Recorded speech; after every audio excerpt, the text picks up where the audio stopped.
Hey everyone, thanks for tuning in. This episode is brought to you by my course, Rest Assured. If you've been struggling with falling asleep, or staying asleep, or just not waking up feeling well rested, you've come to the right place. Cognitive behavioral therapy for insomnia, or CBTI, is the gold standard intervention in the management of insomnia. Rest Assured is a digital course that walks you through CBTI, step by step, with everything you need to succeed.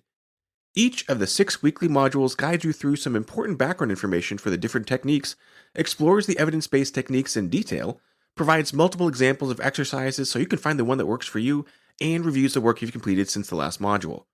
And Rest Assured is just not another DIY left to your own devices, but rather, you get direct access to me, a board certified sleep physician, in twice monthly office hours, where you can ask me face to face any questions you may have about the course material. So check out www.wellrestedmd.com/RA to learn more. That's wellrestedmd.com/RA, or just head to the homepage and click on courses to learn more. Enjoy the episode.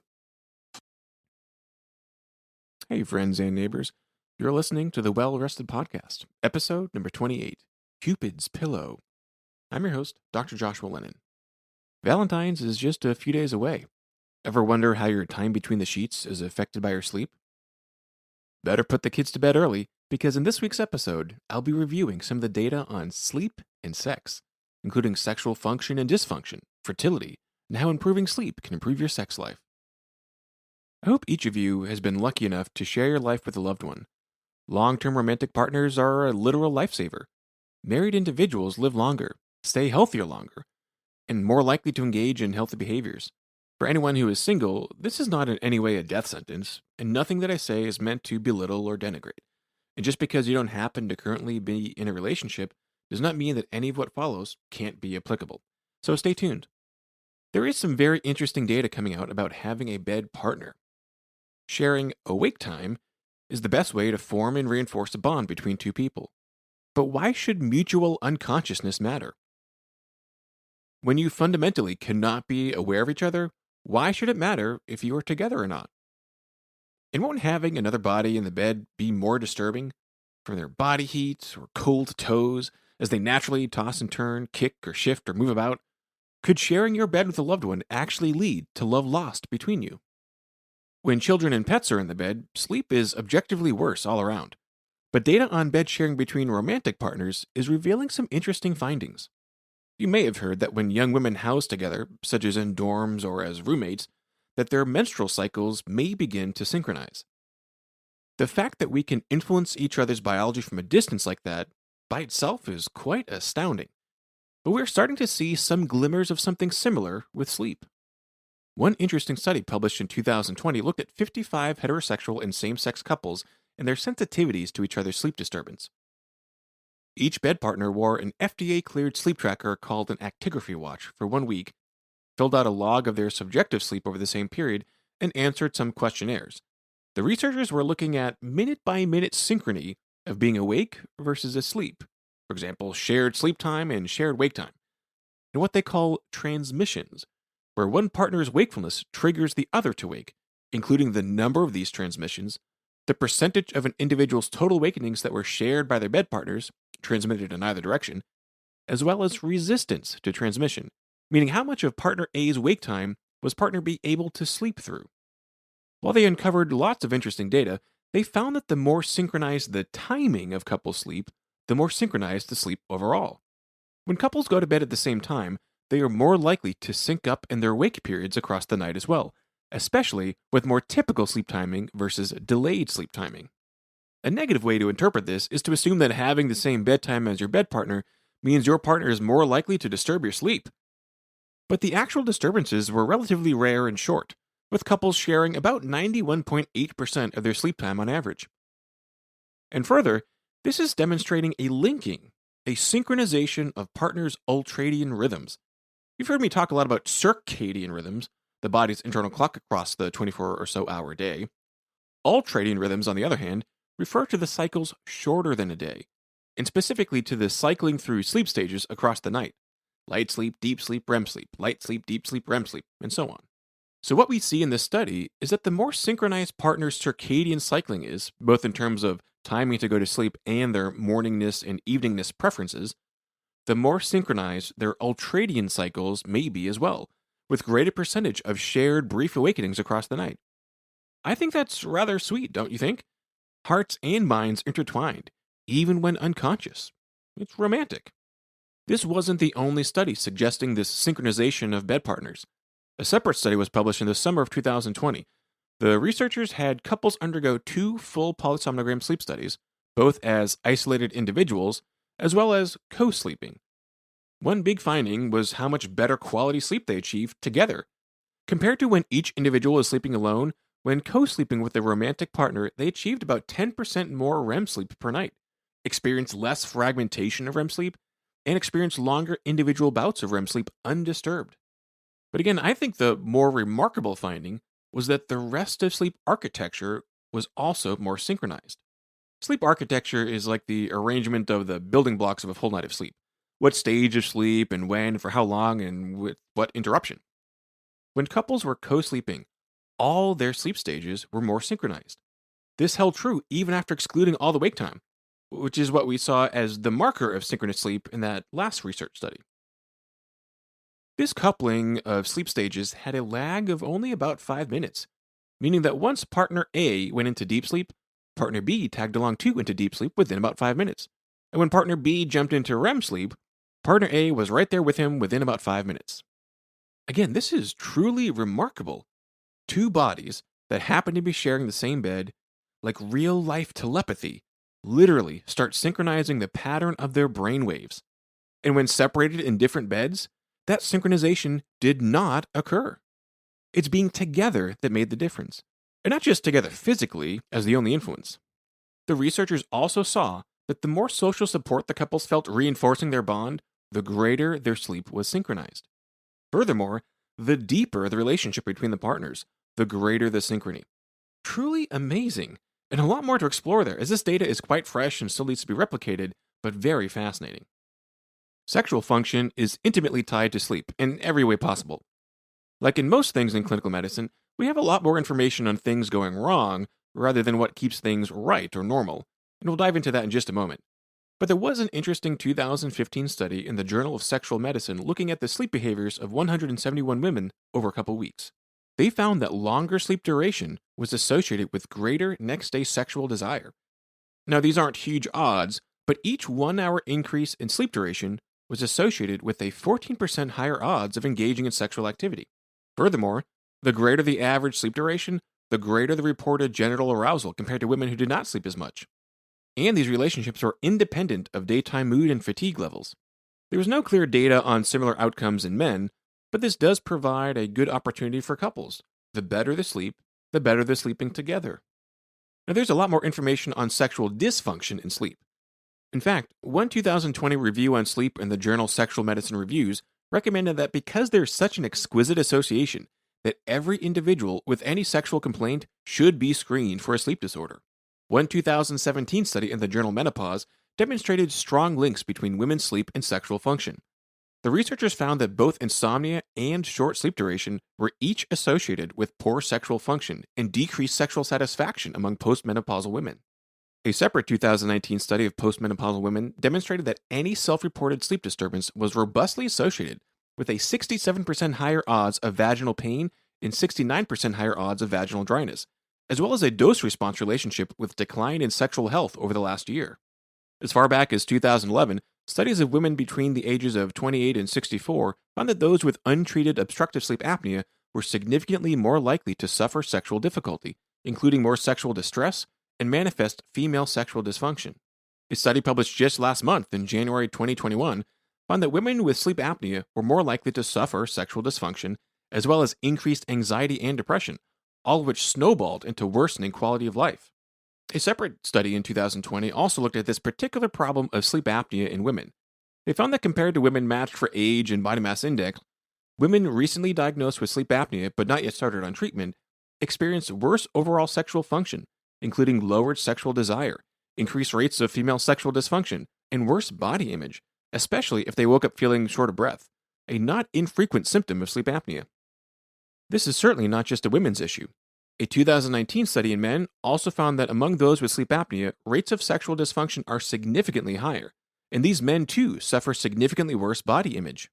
Multiple studies delineate by several different mechanisms the strong association between sleep apnea and erectile dysfunction. A 2019 article in the Journal of Sexual Medicine as part of the English Longitudinal Study of Aging found worse self-reported sleep quality is associated with erectile dysfunction, as well as problems with arousal and orgasm in both men and women over the age of 50. In fact, women with subjective low sleep quality were 70% more likely to suffer problems with sexual arousal compared to their better rested peers. And not just sleep apnea or subjective sleep quality. Circadian misalignment can play a large role as well. Among men in their 30s and 40s, working atypical shifts outside a widened standard window of 7 a.m. to 6 p.m., working atypical shifts, whether routinely or occasionally, is highly associated with erectile dysfunction. A 2020 study found that while taking testosterone replacement lessened the blow, that even hormone replacement was not as effective at correcting erectile dysfunction as having a synchronized or aligned circadian rhythm. That suffering a misaligned internal clock with atypical shifts doesn't just lower testosterone levels to the point of needing to be replaced by a shot, but had an impact on erectile dysfunction beyond just the total testosterone levels. As even after testosterone replacement, erectile dysfunction persisted for those young men with circadian misalignment from their working schedules. A 2020 review looking at dozens of other peer-reviewed studies concluded that erectile dysfunction, lower urinary tract symptoms, meaning get up to pee overnight, weak or spotty stream or the dribbles, and hypogonadal symptoms, meaning laboratory-confirmed and other symptoms of low testosterone, all of these urological problems in men have a linear relationship with sleep, meaning the worse the sleep by quality or quantity, the worse the erectile dysfunction. The worse the sleep, the worse the urinary difficulties. The worse the sleep, the worse the testosterone problems. The authors conclude by again recommending to their colleagues in urology that screening for sleep problems be, quote, imperative, unquote, during evaluation and management of men's health issues. A 2020 study looked at the relationship between circadian well-being and men's reproductive health in over 2,000 otherwise healthy young men. Bottom line, circadian misalignment worsens sperm quality. Among working-age men, shift work outside typical hours was associated with a 26% increased odds of low sperm count. In college students with social jet lag, there was also a 16% increased odds of low sperm count. In both groups, working age and undergrad, once the circadian misalignment was corrected, once shift work was stopped and after social jet lag was corrected, sperm counts returned to normal. Just to be sure this wasn't a fluke, the researchers also ran experiments on mice to desynchronize their internal clocks from the environment. And just like the humans, misaligned internal clocks dropped sperm counts, which recovered to normal after circadian realignment. In the mice, the researchers actually found that the cells in the testes responsible for sperm generation were committing suicide, something called cellular apoptosis. They also saw downregulation of key genes involved in sperm generation. Is this nature's way of telling you that if your clock ain't right, the future of the species needs to be put on hold? A separate 2020 study of 104 men treated at a fertility clinic looked at the relationship between semen quality and sleep habits.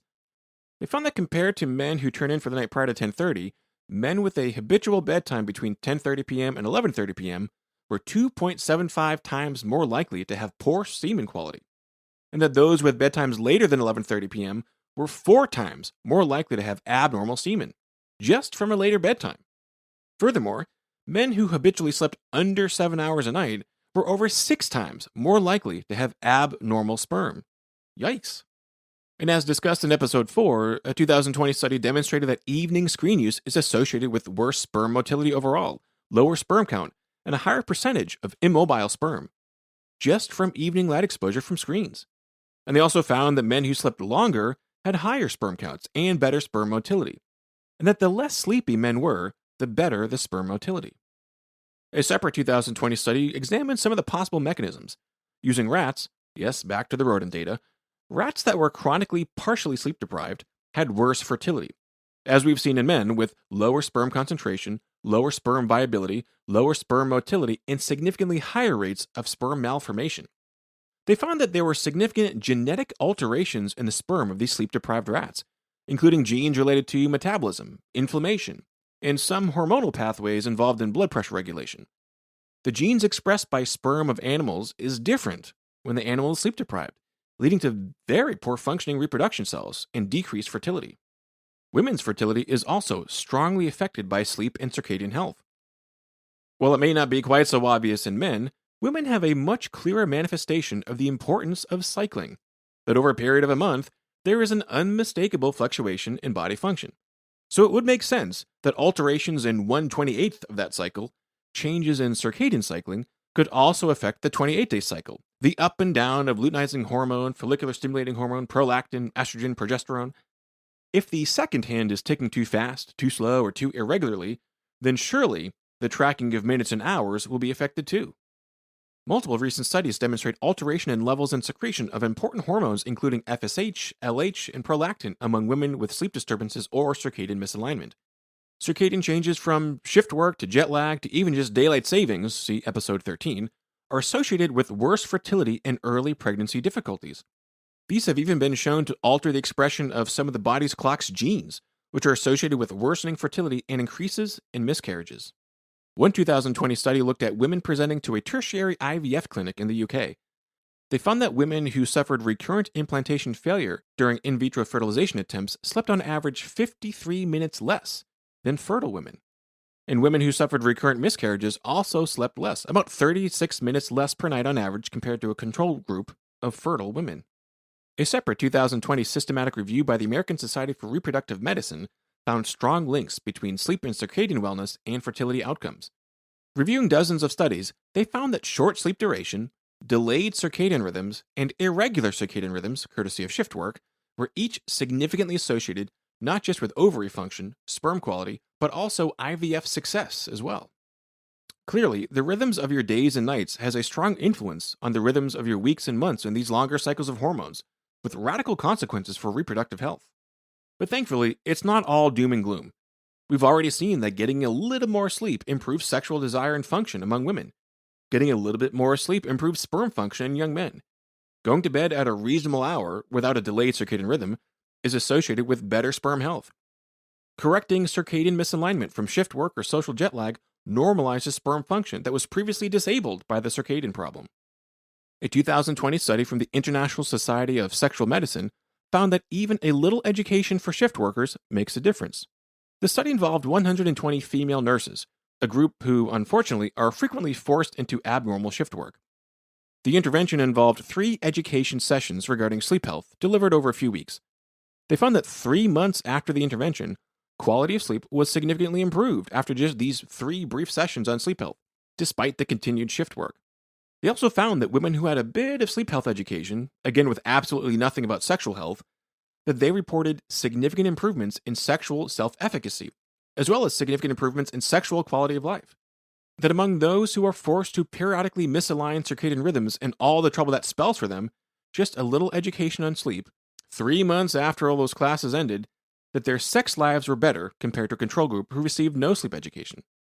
And not just sexual quality of life, but feeling like they had more control over their sexual destiny as well. And what about those poor souls with erectile dysfunction and female sexual dysfunction courtesy of sleep apnea? Well, it turns out that treating sleep apnea treats a lot of these non-sleep symptoms as well. The prostate gets blamed for a lot. Whether it is overgrown or not, most men suffering difficulty with urinary symptoms are told it must be their prostate and get started on medicines. But a 2020 study of over 600 men demonstrated that once they were started on CPAP to treat sleep apnea, that overnight bathroom trips ended, that the objective flow rates and stream quality of their urine were normalized. All those symptoms attributed to the prostate magically disappeared once sleep apnea was treated. And the prostate itself? No change in size, or any change in the level of the PSA, a measure of the prostate hormone output. So clearly resolution of these prostate problems was not mediated by anything the prostate did, because the prostate had nothing to do with it in the first place. And did I mention that erectile dysfunction also resolved once sleep apnea was treated? In fact, 2 separate 2019 systematic reviews and meta-analyses found that CPAP is just as effective as the little blue pill in correcting erectile dysfunction and rigidity. In fact, CPAP was even more effective than pills, the phosphodiesterase type 5 inhibitors, if you're curious. CPAP was superior to ED medications in improving the total number of erectile events. So to summarize, what happens between the sheets depends a lot on what happens the rest of the time between the sheets. The better the sleep, the better the sleeping together. We've seen that when you share the bed with a romantic partner, your bodies and minds literally synchronize. Bouts of wake and sleep stages actually align more closely together than when sleeping separately. And even those transmitted bouts of wakefulness are few and not all that disturbing. And the stronger the relationship, the more synchronized the sleep. Truly amazing, this romantic telepathy of love.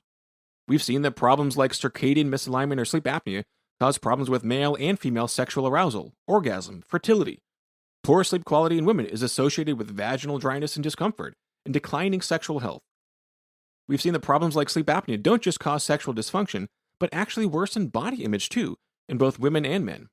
Sleep problems and circadian misalignment lower testosterone levels, lower sperm count and viability, lead to ovarian dysfunction and alterations in FSH, LH, and prolactin, basically causing the loss of fertility, the evolutionary goal of Valentines after all, infertility in both men and women, and that any problem with sexual health or fertility basically mandates a medical screening for sleep and circadian health.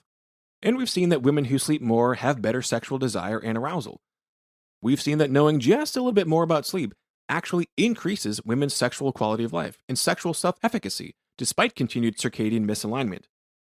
We've seen resolution in erectile dysfunction by treating sleep apnea, which in some ways is even more effective than the medications. We've seen correction in sperm count and mobility by correcting social jet lag and realigning circadian rhythms. Fertility improves with correction of sleep and circadian problems. In short, Valentine's Day is just better when you're well rested, no matter your age, no matter your reproductive aspirations. So skip the cards, flowers, and chocolate, and give each other the gift of sleep.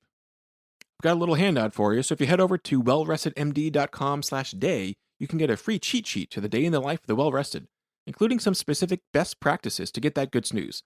That's www.wellrestedmd.com/day. Be sure to hit subscribe in your favorite podcast player to get all the latest episodes, leave us a review, and head over to wellrestedmd.com for more information. Thanks for listening.